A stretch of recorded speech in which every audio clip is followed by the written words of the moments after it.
ఆగనాగనగాని ఈ ఫోటోలో ఉన్న అబ్బాయి గురించి మీకు తెలిస్తే మీ కంట్లో కన్నీళ్ళు ఆగవు. ఈ అబ్బాయి తన డ్రీమ్ ప్రకారంగా కోరుకున్న లా కాలేజీలో జాయిన్ అయ్యాడంట ఈ సంవత్సరము.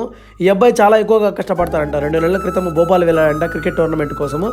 అబ్బాయి ట్రైన్లో వెళ్తూ వాళ్ళ అక్కతో మాట్లాడుతూ ఉండేవాడంట. అబ్బాయి చెప్పాడంట, ఇక్కడ ఉన్న వాళ్ళందరూ నా మీద జోకులు వేస్తున్నారు, నా మీద నన్ను ఒక కమిడియన్ లాగా చూస్తున్నారు నన్ను అన్నాడంట.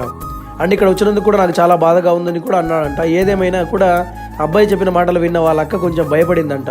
అండ్ ఇంతకీ ఏం జరగబోతుందో ఊహించలేమన్నట్టుగా అనుకుందంట. తర్వాత రోజు ఒక ఫోన్ వచ్చిందంట. తుషార్ కిటికీలోంచి దూకేశాడంట అని చనిపోయాడంట ఒక వార్త వచ్చిందంట. వీళ్ళందరూ కూడా భోపాల్కు వెళ్ళారంట.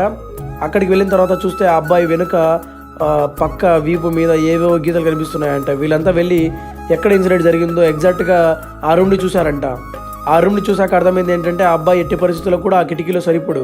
అప్పుడే అర్థమైంది అంట వాళ్ళకి వాళ్ళ అబ్బాయి కావాలని చనిపోలేదు, ఎవరో ఇది చేశారన్నట్టుగా. కేసు ఫైల్ చేశారంట 10 మంది స్టూడెంట్స్ మీద అండ్ కాలేజ్ మీద అండ్ వార్డెన్ మీద కూడా చేశారంట. వీళ్ళ కేసు కనీసం ఇన్వెస్టిగేషన్ కూడా జరగలేదంట. వీళ్ళు ఫిక్స్ అయిపోయారంట వీళ్ళ జీవితం చివరి వరకు వాళ్ళ కొడుకు చావుకి న్యాయం జరిగేంత వరకు వీళ్ళు పోరాడుతూనే ఉందామని ఫిక్స్ అయిపోయారంట. ప్లీజ్ అండి నా వీడియోస్ మీకు నచ్చే సబ్స్క్రైబ్ చేసుకొని మీ సపోర్ట్ నాకు ఇవ్వండి. వాళ్ళకి ఎప్పటికైనా న్యాయం జరగాలని మనందరం కోరుకుందాం.